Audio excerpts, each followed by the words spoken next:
पूरी दुनिया में पक्षियों की 10,000 से ज़्यादा प्रजातियां पाई जाती हैं। सभी के पास एक गर्दन, दो पंख, दो पंजे होते हैं। लेकिन इन्हीं में से एक पक्षी है जो बिल्कुल अपनी एक अलग पहचान बनाने के लिए फेमस है। नमस्कार दोस्तों, मैं बात कर रही हूँ पक्षियों के राजा बाज की। बाज 120 किलोमीटर पर घंटे की रफ्तार से आसमान की ऊंचाइयों में उड़ता है और अपने वजन से कई गुना अधिक वजन के शिकार को अपने पंजों में दबोचकर आसमान में लेकर उड़ जाता है। एक बाज अपने जीवन में इतना ऊंचा मकाम हासिल करता है तो सिर्फ अपने हाई रिस्क ट्रेनिंग और अपने पुनर्जन्म की वजह से। अगर आपको भी अपने जीवन में कुछ अलग मुकाम हासिल करना है तो आपको एक बाज के बाज बनने का सफ़र जानना ज़रूरी है। हम में से बहुत से लोग जो है 25 से 30 साल तक आते आते रिस्क लेने से डरते हैं और डरते हैं, लेकिन एक बाज के जीवन की शुरुआत ही हाई रिस्क ट्रेनिंग से होती है। जिस उम्र में और दूसरे बच्चों के जो चूजे हैं पक्षियों के, वो चींची करना सीखते हैं, उस उम्र में मादा बाज अपने बच्चे को अपने पंजे में दबोचकर आसमान की ऊंचाइयों में लेकर ऊपर उड़ जाती है, उसे ये बताने के लिए कि जो तुम्हारा जन्म है वो आसमान का सीना चीरने के लिए हुआ है। वो अपने बच्चे को अपने पंजों में दबोचकर आसमान की ऊंचाई में ले जाकर वहाँ पर उसको ले जाकर वो छोड़ देती है। चूजा तेजी से नीचे की तरफ गिरता है। नीचे गिरते गिरते जो उसके पंख हैं वो थोड़े फड़फड़ाने लग जाता है और नीचे नीचे गिरते गिरते उसके पंख खुलने लगते हैं। लेकिन चूजे ने भी उड़ना नहीं सीखा है। नीचे गिरने से पहले ही एक पंजा आकर उसको अपनी गिरफ्त में ले लेता है और फिर आसमान की ऊंचाई में ले जाकर उड़ जाता है। ये पंजा किसी और का नहीं, ये पंजा स्वयं उसकी माँ का होता है जो उसके पीछे पीछे आती है। ये ट्रेनिंग तब तक चलती रहती है जब तक कि वो चूजा उड़ने में सक्षम नहीं हो जाता। इतनी हाई रिस्क ट्रेनिंग के बाद में दुनिया को बाज मिलता है। बाज जो है जब और आंधी होती है, तूफान होती है, तब जिस और के पक्षी जो हैं आश्रय की तलाश में रहते हैं, उस समय बाज अपने को बादलों के ऊपर ले जाता है और आसमान की ऊंचाई में उड़ता है, जैसे कि वो बादलों को चैलेंज कर रहा हो कि जितना बरसना है उतना बरस लो।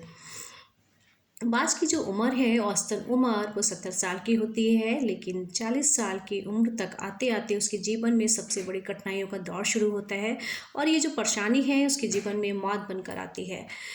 बाज की जो चोंच है वो आगे से नुकीली हो जाती है, नुकीली और लचीली हो जाती है, आगे की तरफ मुड़ जाती है, जिससे कि उसको शिकार निकलने में परेशानी होती है। उसके जो पंख हैं वो इतने भारी हो जाते हैं और उसकी छाती से चिपक जाते हैं, जिससे कि वो आसमान में ठीक से उड़ नहीं पाता, ऊंचाई तक नहीं पहुंच पाता, वो जल्दी ही थक जाता है। उसके जो पंजे हैं वो आगे से नुकीले हो जाते हैं, लचीले हो जाते हैं, जिससे कि वो शिकार को अपनी गिरफ्त में ठीक से ले नहीं पाता। ये जो परेशानी है वो हमारी और आपकी परेशानी से कहीं ज़्यादा बड़ी होती है। बाज के पास सिर्फ अब 3 ही विकल्प बचते हैं। नंबर 1 कि या तो वो मौत को एक्सेप्ट कर ले, नंबर 2 या फिर जो है वो गिद्ध की तरह छोड़े हुए भोजन पे डिपेंड हो जाए, और नंबर 3 या फिर वो खुद को पुनः स्थापित करे।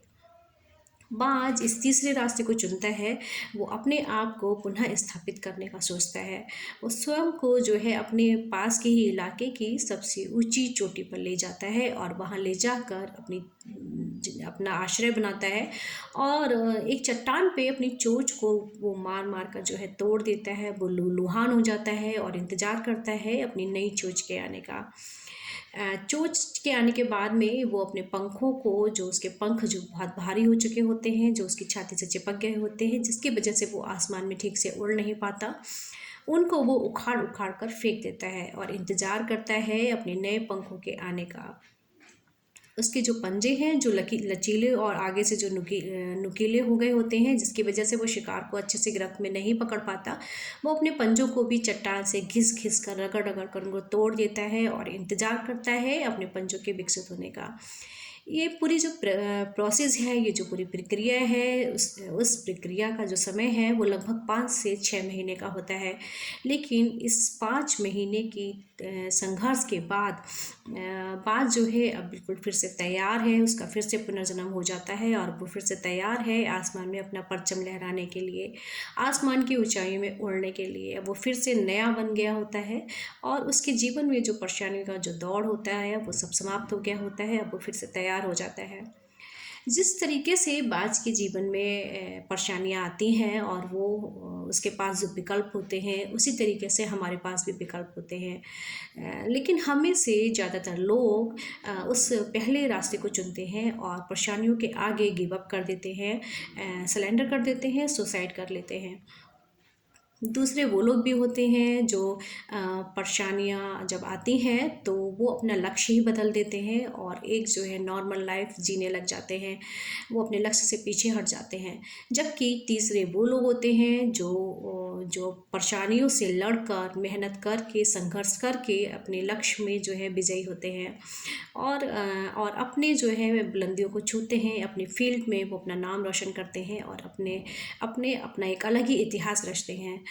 तो बाज के जीवन की जो ये कहानी है, ये वाक़ई में हमें ये सिखाती है कि जब भी परेशानियाँ आएँ, संघर्ष आप उनको करिए, आप पीछे नहीं हटिए और अपने आप को जो है पुनः स्थापित करिए, जिससे कि आप जो हैं अपने फ़ील्ड के बादशाह कहलाएँ, आप अपने अपने फ़ील्ड में जो है एक अलग ही मुकाम हासिल करें। आपको बाज के जीवन की कहानी कैसी लगी मुझे ज़रूर बताएँ।